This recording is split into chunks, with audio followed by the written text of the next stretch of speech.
me dahil meron po tayong a-attendan na event. At kung napapansin nyo, medyo nai-stress ako. Hindi ko alam kung ano yung isusuot ko dun sa event na yon. So by the way mga friendship, yung event is yung Mega Beautycon 2025. So first time kong a-attend dun. At medyo nalilito ako ano yung isusuot ko. Ano yun? So yung pet niya mga friendship is parang departure, yung nasa airport, ganyan. So naisip ko, dapat ba mag-sweater ako, mag-jacket ako, malamig ba? Kasi hindi pa ako nakakasakay ng aeroplano.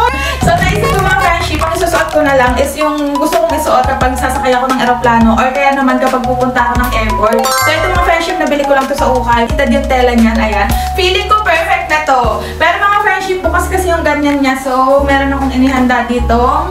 Parang bralette, ayan. Maglalagay tayo ng bralette, mga friendship. And, alam niyo naman na hindi ako nagpapan. So, iniisip ko, sa airport ba may mga naka-short? So, hindi ko talaga alam. Pero dahil nga, favorite ko naman talaga mag-short. So, ito na lang. Marami akong short na black. At isa to sa pinaka-favorite ko. So, okay din to. So, let's go. I-try na natin siya lahat kung okay ba siya. So, ganito yung nilalabasan niya, mga friendship. Medyo hindi ko pa nakikita, pero feeling ko okay naman to. Okay lang ba? Black na black naman. Pero kasi yung invitation nila is color black. So, ganito yung gilid. Ayan. Feeling ko naman it's giving naman. Mag-iisip ako kung ano yung sapatos na isusuot ko. So, sa shoes mga friendship, iniisip ko kung itong white para mabasag yung pagka-black ng outfit. Or kaya naman itong boots na brown. Pero kasi yung bag ko is ito. Wait lang. Yung bag ko, ito yung gusto kong gamitin. So, sa TikTok ko ito nabili. Ayan. Wala pa itong 100 mga friendship. Parang kasing bagay yung brown.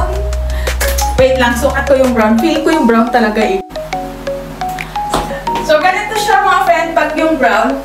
Feeling ko brown na lang. Wala na kayong magagawa. Tapos ito yung bag. Ayan. Alam niyo mga friendship, first time ko itong attend sa Megacon at na-excite ako kasi marami na ako nakausap na influencer na maganda nga daw. Grabe, alam niyo yun. Sa pagtitinda ko ng banana kayo, hindi ko alam na may hindi ko ma-explain. So, naisip ko mga friendship, itaas ko na lang yung buhok ko kasi I'm sure maraming tao doon. Ayokong mag-ayos-ayos pa ng buhok ganyan. Tsaka para makagalaw ako ng maayos. So, wait lang. Ayusin ko lang yung buhok ko. Balikan ko kayo.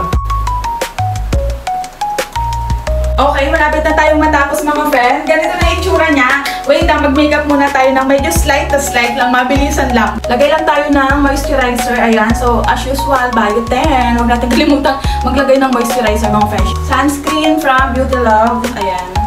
Go. Hindi din natin pwedeng kalimutan mag-sunscreen. Parang masakit yung ano ko dito.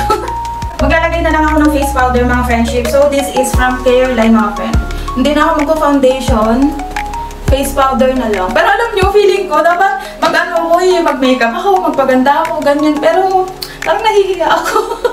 So, tingnan natin mamaya kung makakapag-retouch ako. Pero, feeling ko, hindi ko na yung mapapakita sa inyo. So, abangan nyo na lang yung mga picture. So, yung Instagram ko, nandyan lang yan sa may bio ko. Kung gusto nyo makita or maging updated sa mga picture na ipopost ko para mamaya, feel free na bisitahin ako. Nandyan lang yan sa bio ko. Bisitahin nyo yung Instagram ko, okay? At dahil pupunta nga tayo ngayon sa event, nako, sigurado ako, hahanapin na naman ako ng mga suki ko sa banana queue.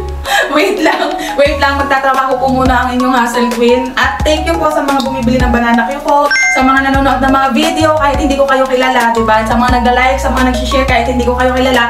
Dahil dyan, ayan, medyo nagkakaroon tayo ng pagkakataon ng mga opportunity na maka-attend sa mga ganitong event. Kaya thank you po! Okay, so hindi na ako mag-lipstick mga friendship. Ito na lang lip balm or lipstick ng O2O. Shade nito is 101 Sunlight. Alam niyo, pinadala to sa akin ng O2O. Ang ganda nito.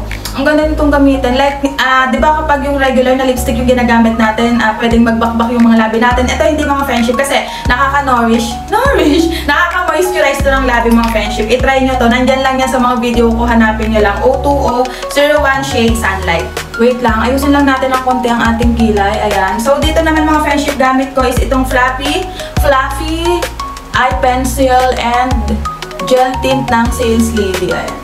Maganda rin ito mga friendship. Ayan, no, napaka-pigmented din ang lapis nito. Ang dali lang yung gamitin. So, lapis lang yung gagamitin natin. Ganda din ito. Okay, gets na to. Konting ayos lang mga friend. Ay, may sugat ako sa pag-ano yan ng banana queue sa pagpiprito. Lagi ako natatalsikan. Okay. Ayan, medyo okay na yan. Maglagay lang pala ako ng konting accessories sa tenga. Okay. Ayaw sumuot. Aray, ayan, okay. So, ganyan siya. Yay! Ito na yung ating final look, mga friendship. Wow! Feeling ko okay na to sa departure airport Kenemerot na outfit. Ayan. So, for the details, mga friendship, may top. Yung top ko po is galing sa Ukay. Tapos yung short ko, Ukay din. Yung shoes ko, matagal ko na siyang binili, hindi ko na maalala. At yung bag ko, so wala pa tong 100 pesos. Ang ganda nitong bag na to. So, ano sa tingin nyo? Okay na ba to? So, yun lang mga friendship. Abangan nyo po yung aking vlog. Gagawin ko to ng vlog. And also, yung mga picture po, tingnan nyo po sa aking Instagram account. So, yun lang mga friendship. Ako ilalaga na. Magde-departure na. Departure! So, yun lang mga friendship. Bye!